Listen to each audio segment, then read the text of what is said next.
Welcome back to part 2 of the Canvas Learning Management System tutorial. In this video, we're going to take a look at assignments. So to get to an assignment, I'm going to go to Modules and take a look at this first assignment that I have listed here.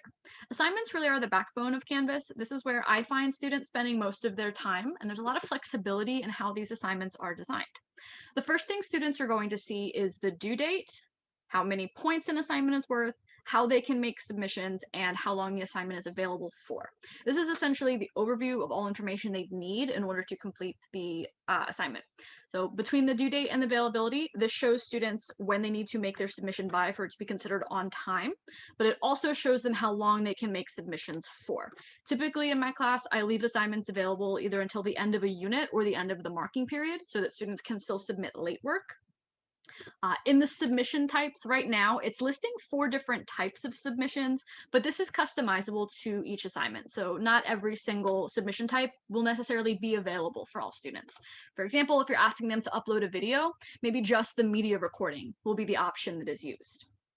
Underneath the assignment information is an overview of the assignment itself. This is completely customizable. So for my classes, I tend to give a calendar overview of the week, letting students know what we're going to be doing in class and what I'm expecting them to work on outside of class.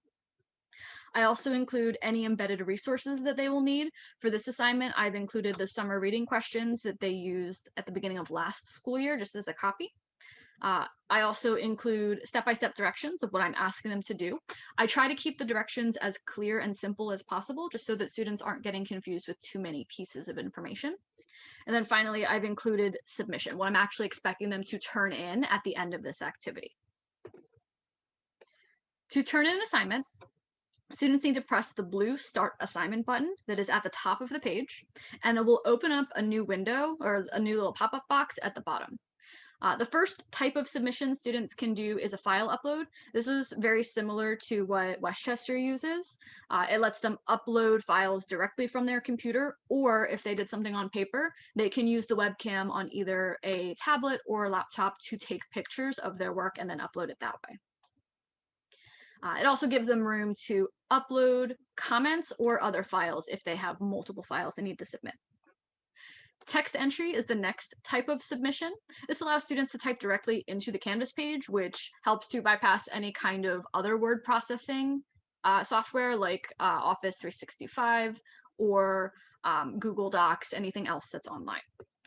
The one drawback to this is that it does not autosave, so I always encourage students to either type it up in Word first or type it up in handwrite it in their notebook just so they have a copy of what they're doing, and save a copy for themselves just so that they have it.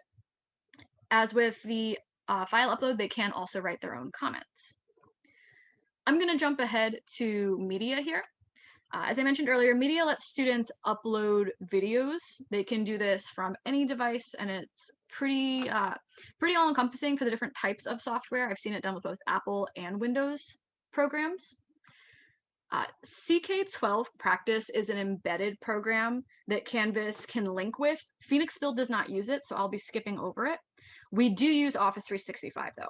Because this is a fake student account, I'm not actually linked to an Office 365 account. However, for students within our district, this links directly to their OneDrives, and they can go into their online files and upload them directly without needing to save them to their device first. Office 365 is what students most commonly use. And again, it links directly with their accounts. They don't need to do any technology in order to get that to work. The final type of submission that we're going to talk about is student annotations. This is a relatively new one. They started offering it at the end of last school year, and it's one that I actually really like.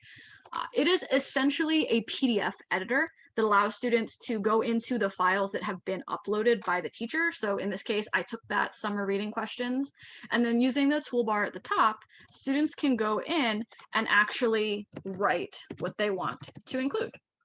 They can go in, they can then, if I click on the move tool, they can move these around. They can use highlighting. They can strike through words if they want to cross something off.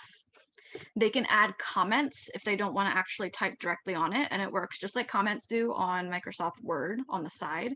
And then students can go in and delete these if they need to. I like that it asks them if they're sure. That way there's no accidental deleting when they don't mean it.